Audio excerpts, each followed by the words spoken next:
আমি একজন গৃহিণী। আমার বিয়ে হয়েছে 10 বছর, রানিং 2টা বাচ্চা আছে। আমার স্বামীর অবহেলা এবং তার পরকীয়ার জন্য আজকে আমাদের ডিভোর্স হয়েছে। নারী যতদিন চুপ থাকবে ততদিন ভালো, মুখ খুললেই নারী ভালো না। সারাদিন খুব পরিশ্রম করি আমি আমার সংসারে, শরীর খুব ক্লান্ত থাকে।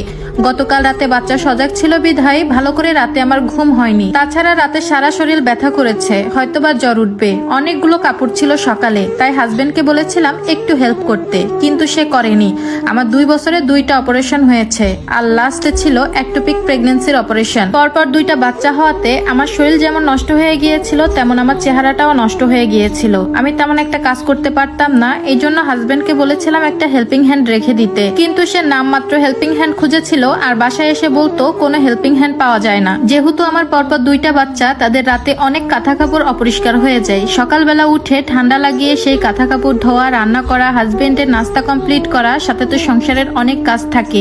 এগুলো করতে করতে যখন ক্লান্ত হয়ে যেতাম, তখন আমার স্বামী আমাকে বলতো এগুলো করার কি আছে, কিন্তু বিশ্বাস করেন আমার স্বামী কখনো 1 গ্লাস পানিও ঢেলে খেত না। যেদিন আমার স্বামীর অফ ডে থাকতো সেদিন আমার বাসায় প্রচুর কাজ থাকতো। যদি কাজ করতে করতে একটু বিশ্রাম নিতাম অথবা ঘুমিয়ে যেতাম, তখন এসে বলতো এত ঢং করবা না তুমি, এ সকল কাজ কি আর মানুষ করে না, নাকি তুমি একাই করো? জবাবে আমি বলেছিলাম কারো কি 2 বছরে 2টা অপারেশন হয়েছে, তাও আমার হিমোগ্লোবিন 3 ব্যাগ রক্ত ভরার পর সাথে আছে। তখন আমার স্বামী বলে উঠলো এত তর্ক করবা না, পারলে একটা চাকরি নিয়ে দেখাও, সেই যোগ্যতা তো নাই। বলে রাখা ভালো, আমার স্বামীর নিজের 5তলা বাসা আছে এবং তার যথেষ্ট পরিমাণ জায়গা জমি আছে। তার মা বোনের বেলায় সবকিছুই হয়, তাতে কোনো সমস্যা নেই, কিন্তু আমার বেলায় সবকিছু ফুরিয়ে যায়। এর মধ্যে ডিসেম্বর মাসে আমি আমার বাচ্চাদের নিয়ে ভাসুর আর শ্বশুর বাড়িতে ঘুরতে যাই। এই সুযোগে আমার স্বামী একটা মেয়ের সাথে কথা বলতো। বাসায় আসার পরও সেই মেয়ের সাথে লুকিয়ে লুকিয়ে কথা বলতো। একদিন রাতে আমি আমার বাচ্চাদের নিয়ে ঘুমিয়ে আছি, আমি আমার স্বামীকে দেখলাম রুম থেকে উঠে বেলকনিতে যে একটা সিগারেট নিয়ে সেই মেয়ের সাথে কথা বলতেছে।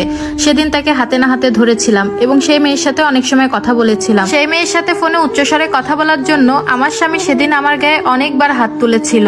আর এটা যে কত কষ্টের আমি সেটা কিভাবে বুঝাবো। না পারতাম শ্বশুর বাড়ির কারো কাছে বিচার দিতে, না পারতাম বাবার বাড়ির কারো সাথে 2টা মন খুলে কথা বলতে, কারণ বিয়েটা আমরা 2জন পছন্দ মতোই করেছিলাম। সংসার জীবনে দিন দিন আমি মানসিক রোগী হয়ে যাচ্ছি। অফিস শেষে যখন আমার স্বামী বাসায় আসে, সারাদিন মোবাইল দেখে, আমি কিছু বললেও শুনে না, আর সময় তো আমার জন্য নেই। এরপরও চেয়েছিলাম আমার স্বামীর সাথে সুন্দর মতো সংসারটা কাটাতে, কিন্তু আর পারলাম না। এভাবে 2 মাস যেতে না যেতে সেই মেয়ের সাথে আমার স্বামী গভীর সম্পর্কে চলে যায়। রাত করে বাসায় ফিরতো, প্রায় বাসায় এসে আমাকে মারধর করতো। আমার 2টা বাচ্চার দিক কখনো খেয়াল রাখতো না, এমনকি ফিরেও তাকাতো না। এক প্রকার মানসিক রোগী হয়ে গিয়েছিলাম। বাধ্য হয়ে আমার স্বামীকে ডিভোর্স দিয়ে 1 মাস আগে বাবার বাড়িতে এসেছি। আমার স্বামীর কাছ থেকে কাবিনের 1 টাকাও নেইনি। আর আমার বাবা মার কথা কি বলবো, আমার মুখ দেখে আর তাদের নাতি নাতনির মুখ দেখে আমাকে আর ফেলে দিতে পারিনি, আপন করে নিয়েছে।